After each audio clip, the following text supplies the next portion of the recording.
साथियों नमस्कार। आज की क्लास में हम बात करेंगे विद्युत धारा के चुंबकीय प्रभाव के बारे में, विद्युत चुंबकीय प्रेरण के बारे में और विद्युत धारा के जो रासायनिक प्रभाव होते हैं उनके बारे में। तो आइए सबसे पहले बात करते हैं विद्युत धारा के चुंबकीय प्रभाव के बारे में। विद्युत धारा के चुंबकीय प्रभाव को यदि सरल शब्दों में हम व्याख्या करें तो उसका ये तात्पर्य होता है कि जब भी किसी चालक में मान लो ये क्या है, कोई चालक तार है, ये क्या है, कोई चालक तार है। इस चालक तार में जब भी हम क्या करें, विद्युत धारा का प्रवाह करें, विद्युत धारा इससे प्रवाहित हो और इस विद्युत धारा बहने वाले तार के दोनों तरफ यदि चुंबक रख दिया जाए, यानी इसके आसपास चुंबकीय क्षेत्र हो, तो उस स्थिति में क्या होता है, इस चालक तार पर एक क्या लगने लग जाता है, बल लगने लग जाता है। तो क्या हुआ इसका तात्पर्य, विद्युत धारा के चुंबकीय प्रभाव का तात्पर्य, यदि किसी चालक तार को चुंबकीय क्षेत्र में रख दिया जाता है और उसमें से विद्युत धारा प्रवाहित की जाती है तो उस तार पर एक बल लगने लग जाता है जिससे विद्युत धारा का चुंबकीय प्रभाव उत्पन्न होता है। अब इस सिद्धांत के आधार पर हमें दैनिक जीवन में कुछ युक्तियां देखने को मिलती हैं जो हमारी परीक्षा की दृष्टि से उपयोगी हो जाती हैं। तो हम उन युक्तियों की बात करेंगे, लेकिन पहले हमें सिद्धांत समझना होगा, जो कि हमने समझा। क्या होता है सिद्धांत?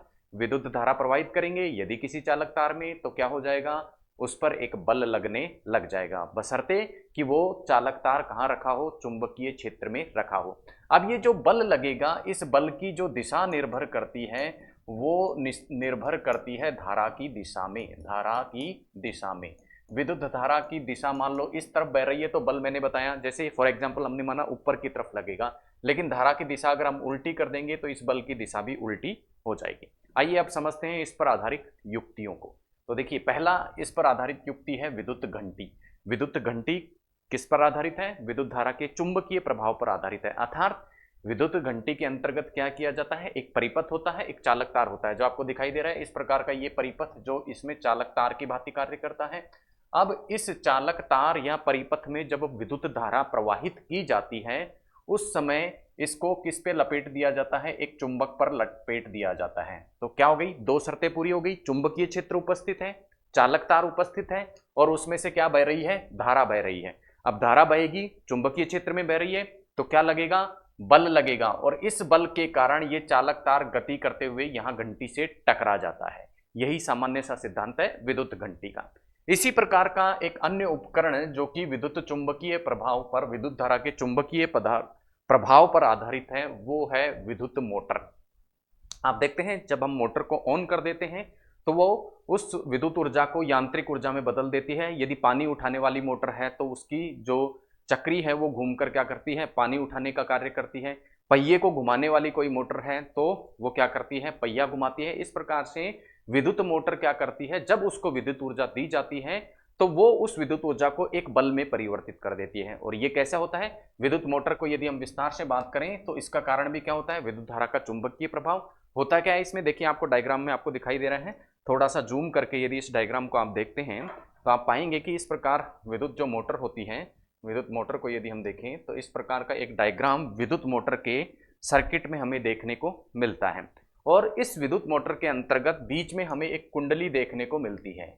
ये जो कुंडली होती है ये वास्तव में क्या होता है, विद्युत मोटर के लिए एक प्रकार का चालक तार होता है। और हमने कहा कि जब चालक तार में विद्युत धारा का क्या किया जाता है, प्रवाह किया जाता है, चालक में विद्युत धारा का प्रवाह किया जाता है तो चालक के द्वारा एक बल महसूस किया जाता है यदि उसे चुंबकीय क्षेत्र में रख दिया जाए।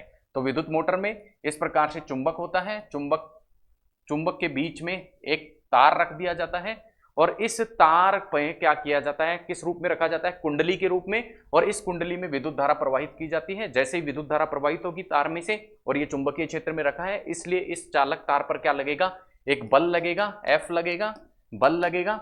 अब इस बल की जो दिशा है, जैसा मैंने आपको बताया था पिछली स्लाइड में, बल की दिशा किस पर निर्भर करती है, बल की दिशा निर्भर करती है विद्युत धारा की दिशा पर।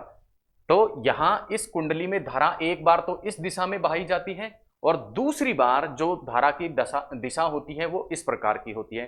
तो दिशा बदलने के साथ ही ये बल की जो दिशा है वो भी बदल जाती है। जैसे ही धारा की दिशा बदली, विद्युत धारा जो कि इस कुंडली में से बह रही है उसकी दिशा बदलते ही इस कुंडली पर लगने वाले बल की दिशा भी बदल जाती है।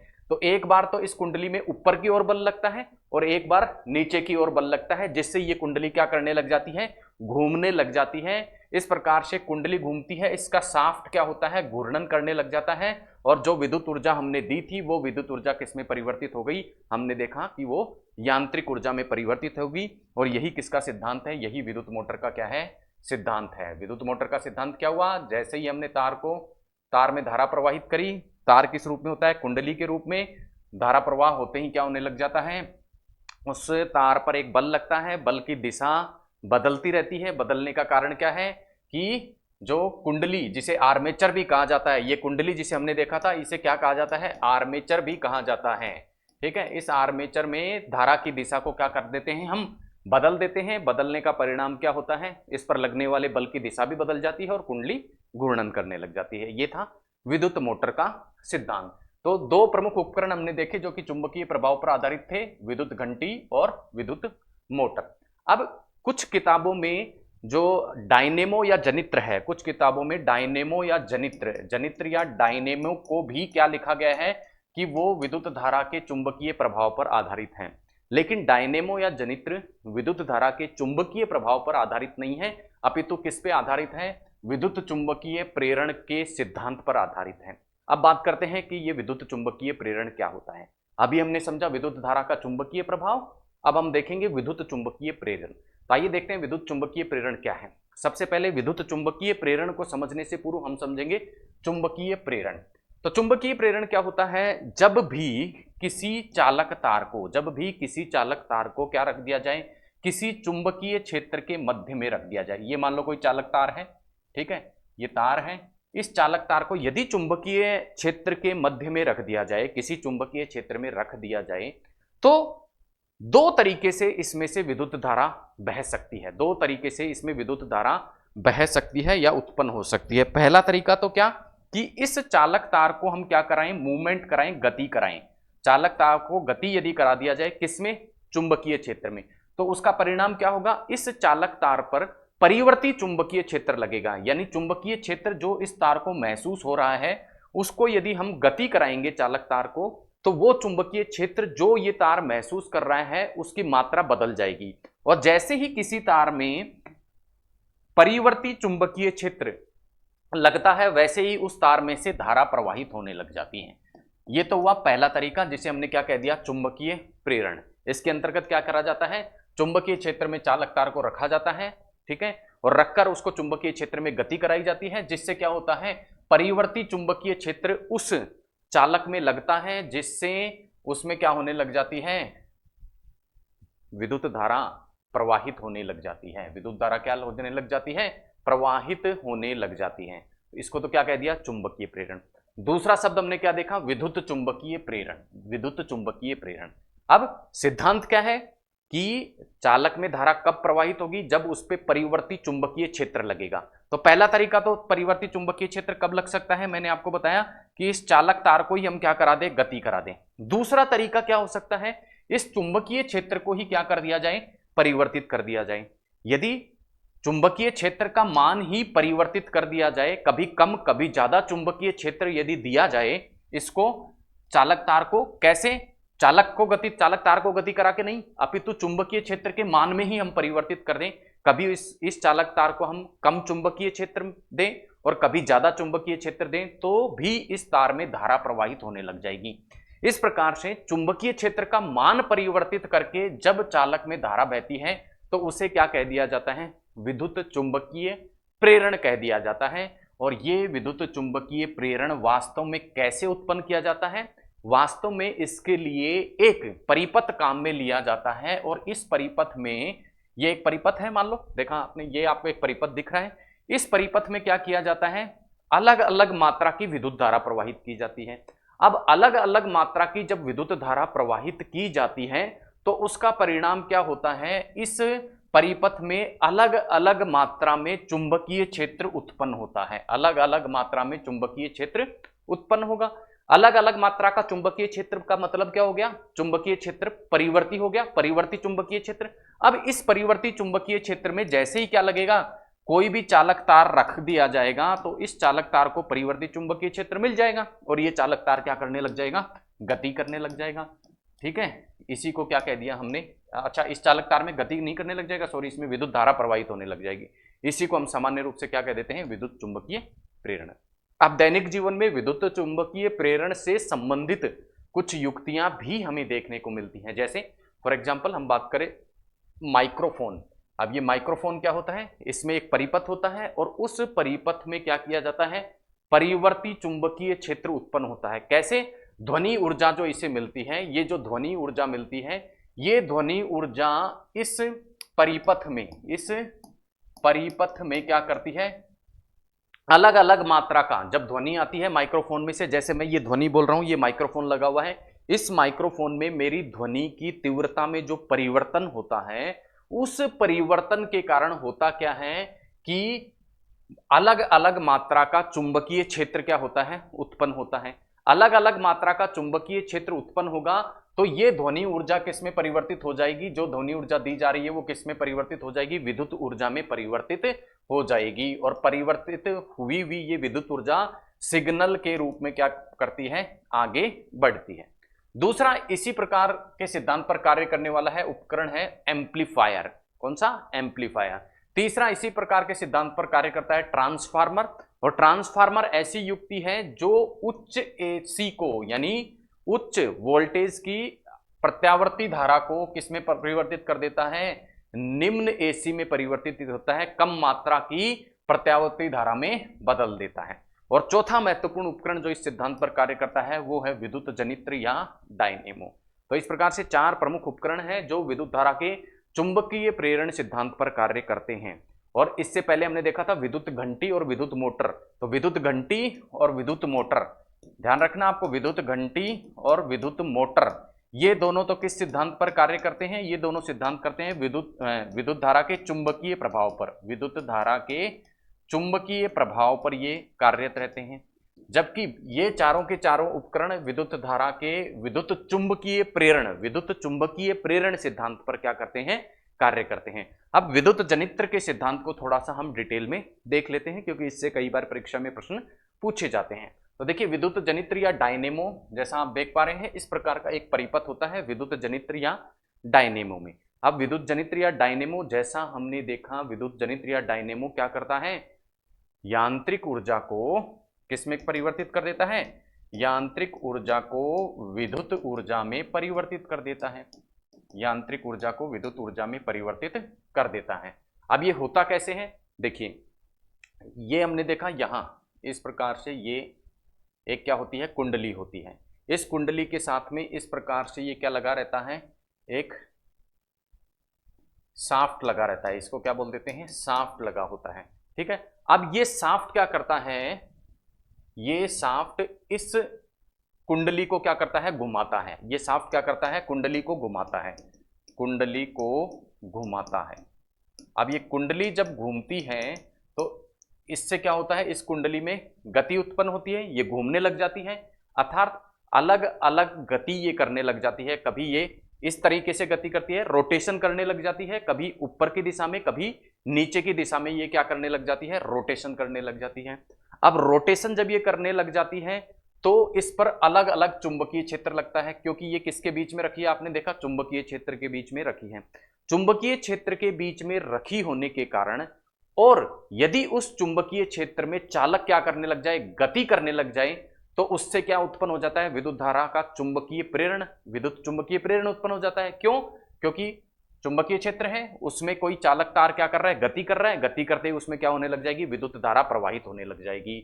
इस प्रकार से ये यांत्रिक ऊर्जा जो इस शाफ्ट के माध्यम से कुंडली को घुमा रही है, उसको ये किस में परिवर्तित कर देता है, कुंडली के घूर्णन के कारण किस में परिवर्तित कर देता है, विद्युत ऊर्जा में परिवर्तित कर देता है।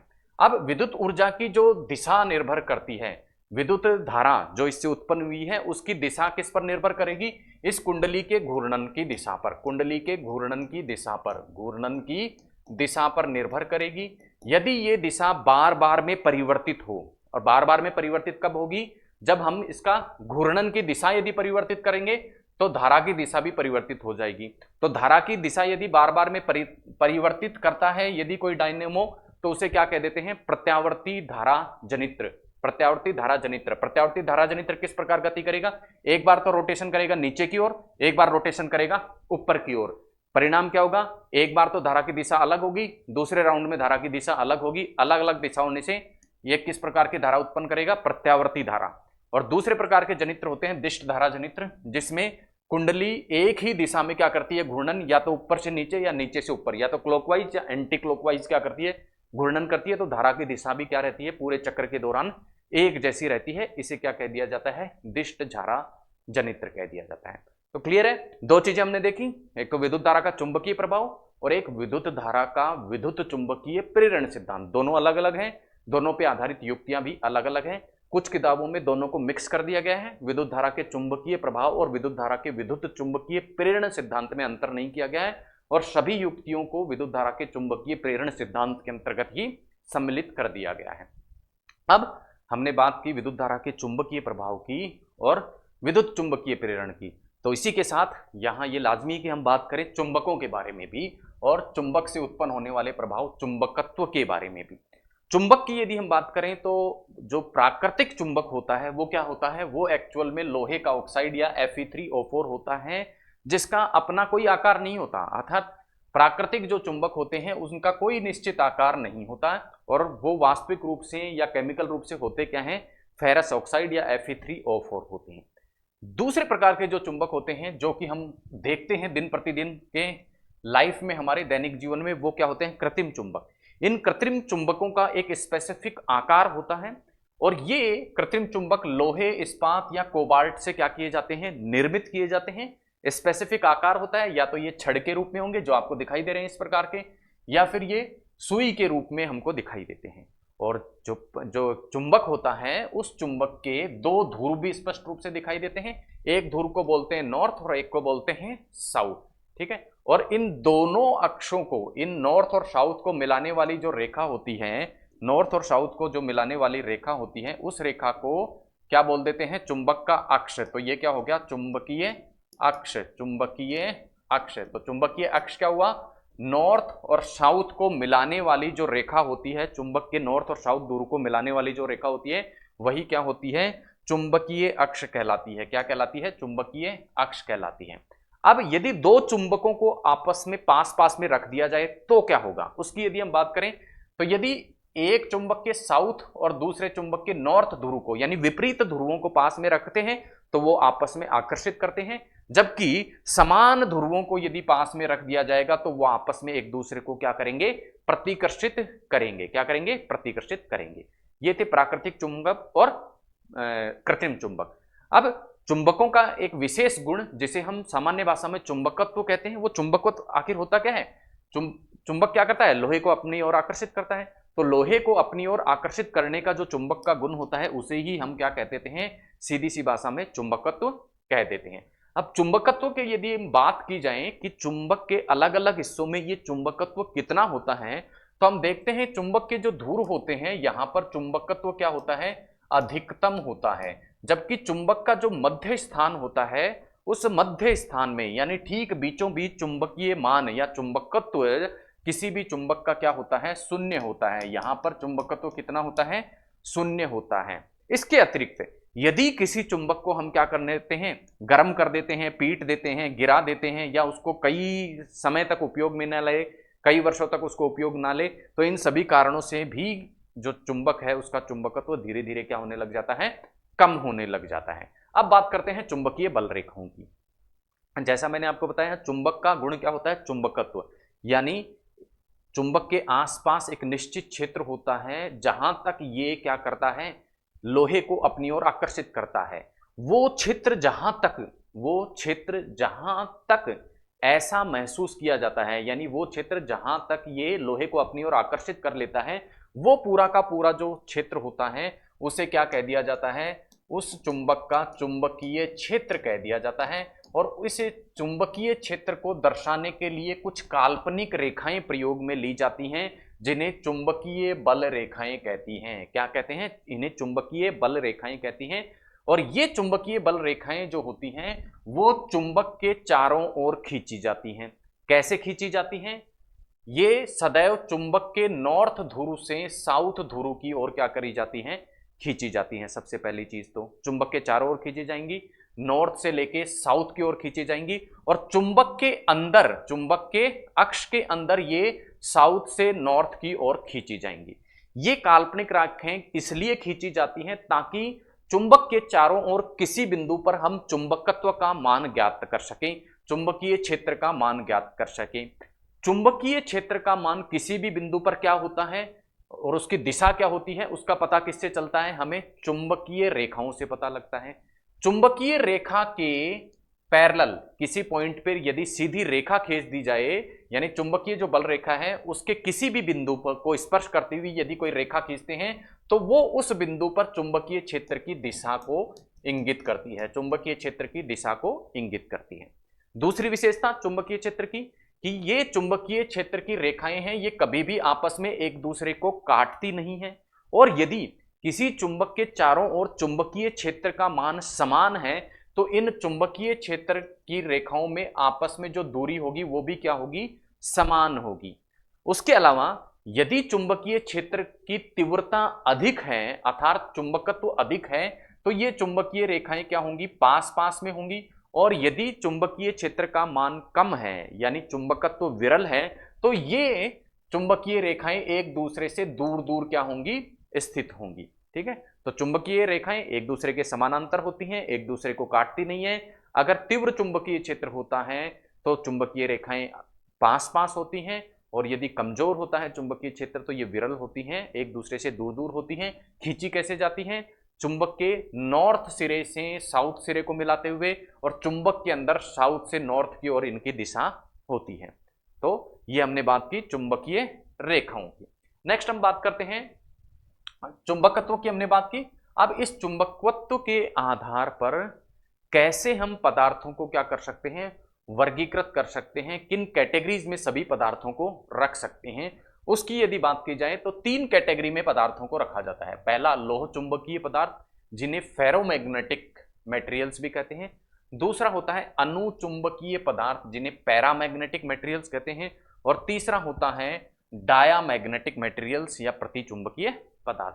पहले पदार्थों की यदि हम बात करें जो कहलाते हैं लोह चुंबकीय पदार्थ, ये लोह चुंबकीय पदार्थ ऐसे पदार्थ होते हैं जो यदि इनको चुंबकीय क्षेत्र के आसपास रख दिया जाए यानी चुंबक के आसपास रख दिया जाए तो ये पदार्थ प्रबलता से चुंबक की ओर क्या होते हैं? आकर्षित होते हैं, चुंबकत्व के गुण को ये दिखाते हैं। और ऐसे पदार्थों का उदाहरण है लोहा, निकिल, कोबाल्ट और जस्ता।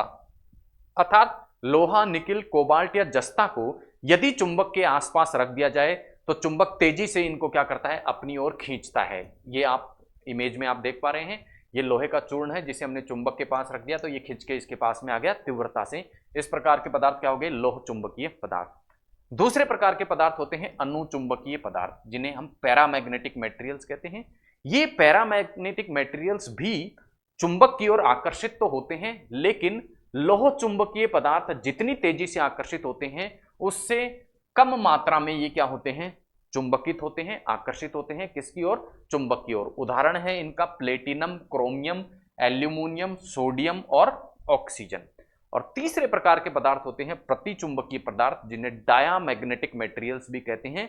ये पदार्थ चुंबकीय क्षेत्र में रखने पर चुंबक से विपरीत दिशा की ओर भागते हैं, प्रतिचुंबकन का गुण दर्शाते हैं, यानी चुंबक से दूर भागना। उदाहरण क्या क्या है इसका? उदाहरण है इसका बिस्मिथ, तांबा, चांदी, सोना, हीरा, जल और नमक। ये सभी क्या करते हैं? दूर भागते हैं। किससे?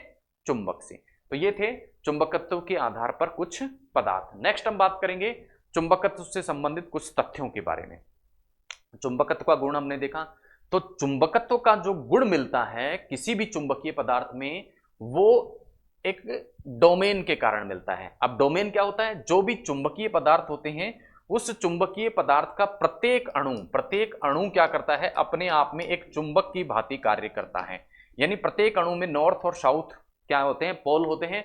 और इस लोह चुंबकीय पदार्थों का प्रत्येक जो परमाणु या अणु है वो चुंबक की भांति व्यवहार करता है, और इन छोटे छोटे अणु जो कि चुंबक की भांति व्यवहार करते हैं उन्हें क्या कह दिया जाता है?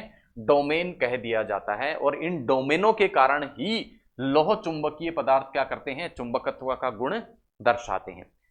अब यदि इन लोह चुंबकीय पदार्थों को, यदि इन चुंबकीय और अनुचुंबकीय पदार्थ, लोह चुंबकीय पदार्थ और अनुचुंबकीय पदार्थ जो कि चुंबक की ओर आकर्षित होते हैं, यदि, जैसा हमने बताया था कि यदि इनको तापमान दिया जाए या गर्म किया जाए तो इनका क्या करने लगता है, ये क्या करने लगते हैं, इनका चुंबकत्व क्या होने लग जाता है, कम होने लग जाता है। ठीक है, कम होने लग जाता है। और लोह चुंबकीय पदार्थ क्या करने लग जाते हैं, जो कि बहुत ज्यादा तेजी से आकर्षित होते हैं चुंबक की तरफ, वो थोड़ा कम तेजी से चुंबकीय पदार्थ की तरफ क्या होते हैं, चुंबक की तरफ आकर्षित होते हैं। अर्थात लोह चुंबकीय पदार्थ अनुचुंबकीय पदार्थों में परिवर्तित हो जाते हैं।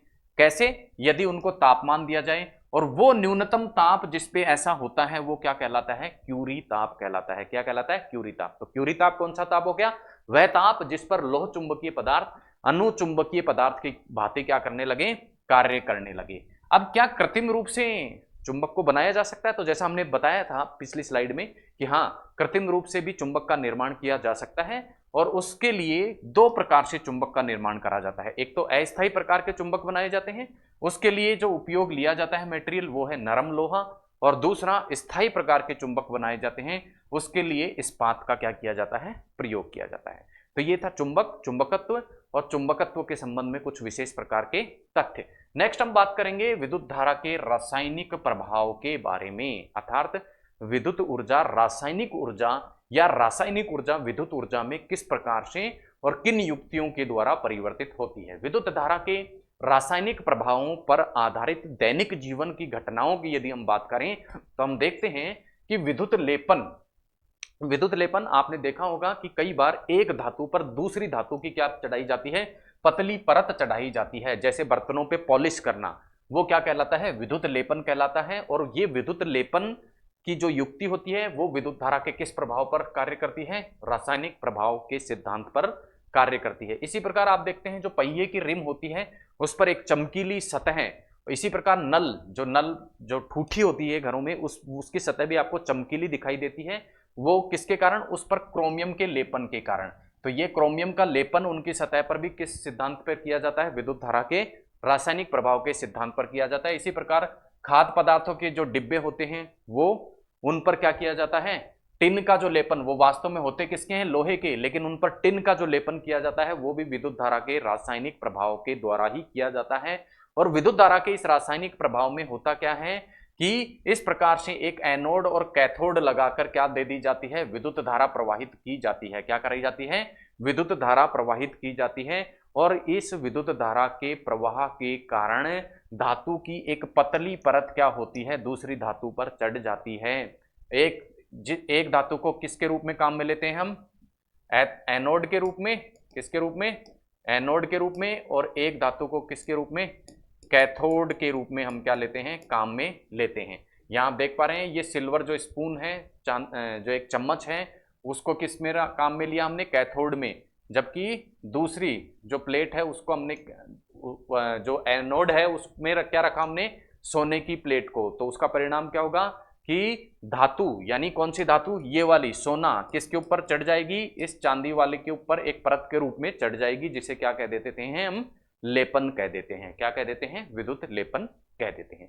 तो ये सब किसके प्रभाव से होता है, विद्युत धारा के रासायनिक प्रभाव से। या विद्युत धारा क्या कर देती है, किसी अपघट्य को अपने अवयवों में बांट देती है, रासायनिक अवयवों में बांट देती है, उसी पर क्या करता है, निर्भर करता है।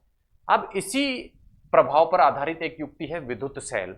और ये विद्युत सेल क्या करता है, रासायनिक ऊर्जा जो होती है उस रासायनिक ऊर्जा को किस में बदल देता है, विद्युत ऊर्जा में बदल देता है।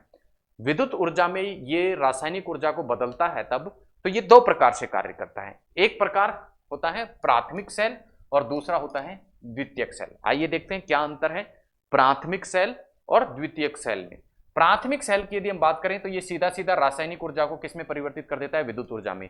आप सेल काम में लेते हो, सेल घड़ी में लगा है, वो उस रासायनिक सेल में क्या होते हैं, कुछ रसायन होते हैं, अर्थात रसायन ऊर्जा होते हैं। उस रसायन ऊर्जा को वो किस में परिवर्तित कर देता है, विद्युत ऊर्जा में परिवर्तित कर देता है। इसीलिए सेल डाल के हम क्या कर सकते हैं, छोटे बल्बों को जला सकते हैं, ठीक है, तो ये कैसे हो पाता है, रासायनिक ऊर्जा जो सेलों में निहित है उसको ये सेल किस में परिवर्तित कर देते हैं, विद्युत ऊर्जा में परिवर्तित कर देते हैं। और प्राथमिक प्रकार के ये सेल एक बार रासायनिक ऊर्जा को विद्युत ऊर्जा में परिवर्तित करने के पश्चात बेकार हो जाते हैं, दोबारा आगे को ये कोई कार्य नहीं करते। इनके उदाहरण है वोल्टीय सेल, लेग्लांसी सेल, डेनियल और शुष्क सेल। ये सभी किसके अंतर्गत आते हैं, प्राथमिक सेल के अंतर्गत आते हैं। दूसरे प्रकार के सेल होते हैं द्वितीयक सेल। ये क्या करते हैं, पहले तो खुद क्या होते हैं, चार्ज होते हैं। अर्थात हम देखते हैं कई सेलों को हम प्लग में लगा के क्या करते हैं, पहले चार्ज करते हैं, अर्थात पहले ये विद्युत ऊर्जा को अपने अंदर रासायनिक ऊर्जा के रूप में संचित कर लेते हैं, फिर इस रासायनिक ऊर्जा को किस में परिवर्तित कर देते हैं, विद्युत ऊर्जा में परिवर्तित कर देते हैं। और जब इनकी रासायनिक ऊर्जा समाप्त हो जाती है तो पुनः ये विद्युत लेके वापस से रासायनिक ऊर्जा बनाएंगे और उस रासायनिक ऊर्जा को पुनः इनमें क्षमता होती है कि वो विद्युत ऊर्जा में परिवर्तित कर दें। तो इन्हें चार्ज करके बार बार में क्या लिया जा सकता है, प्रयोग में लिया जा सकता है। बात करेंगे हम प्राथमिक प्रकार के कुछ सेलों की कि इसमें किस प्रकार के एनोड और कैथोड। देखिए जो भी सेल होता है उस सेल में क्या होता है, एक सिरा तो क्या होता है एनोड और एक होता है कैथोड, और इस एनोड और कैथोड को क्या रखते हैं, एक विद्युत अपगट्टे में रखते हैं। तो सेल में क्या होते हैं, तीन तरह की चीजें हमें देखने को मिलती हैं, एक एनोड, एक कैथोड और एक विद्युत अपगट्टे। एनोड और कैथोड सामान्यतः एक धातु के बने होते हैं और विद्युत अपगट्टे में इन एनोड और कैथोड को रखा जाता है। तो आइए देखते हैं अलग अलग सेलों में किस प्रकार का एनोड होता है, क्या कैथोड होता है, कौन सा विद्युत अपगट्टे होता है और किस प्रकार से इनको प्रयोग में लिया जाता है। पहले हम बात करेंगे वोल्टीय सेल। ये सभी प्रकार के सेल कौन से प्रकार के सेल, कौन से सेल हैं, प्राथमिक प्रकार के सेल। सबसे पहले बात करेंगे किसकी, हम वोल्टीय सेल की। वोल्टीय सेल में जैसा मैंने वो बताया एक होगा एनोड, तो एनोड तो इसमें क्या होता है, तांबे की एक छड़ होती है। कैथोड के रूप में जस्ते की छड़ ली जाती है। विद्युत अपगट्टे के रूप में एक कांच के बर्तन में सल्फ्यूरिक एसिड को लिया जाता है। ये किसमें, वोल्टीय सेल में। लेग्लांसी सेल में क्या होता है, एनोड के रूप में तो क्या ली जाती है, कार्बन की एक छड़ ली जाती है, और कार्बन की ये जो छड़ होती है इसको मैग्नीज डाइऑक्साइड और कार्बन के मिश्रण में रखा जाता है। यानी सीधे छड़ नहीं रखी जाती, अपितु छड़ को पहले एक मिश्रण में रखा जाता है। किसके मिश्रण में, वो मिश्रण होता है मैग्नीज डाइऑक्साइड और कार्बन का। इस मिश्रण में फिर क्या रखा जाता है, छड़ को रखा जाता है। किसकी छड़ को, कार्बन की छड़ को, जो एनोड के रूप में कार्य करती है, और कैथोड के रूप में जस्ते की छड़ ली जाती है। और विद्युत अपगट्टे यहां कौन सा होता है, कांच के बर्तन में रखा हुआ अमोनियम क्लोराइड। उसके बाद है शुष्क सेल। शुष्क सेल में जो छड़ ली जाती है किसके रूप में, एनोड के रूप में, वो ली जाती है किसकी, कार्बन की छड़, और कैथोड के रूप में जस्ते की छड़। तो हम देख रहे हैं कैथोड के रूप में सभी प्रकार के सेलों में लगभग किसकी छड़ प्रयोग में ली जाती है, जस्ते की छड़ प्रयोग में ली जाती है।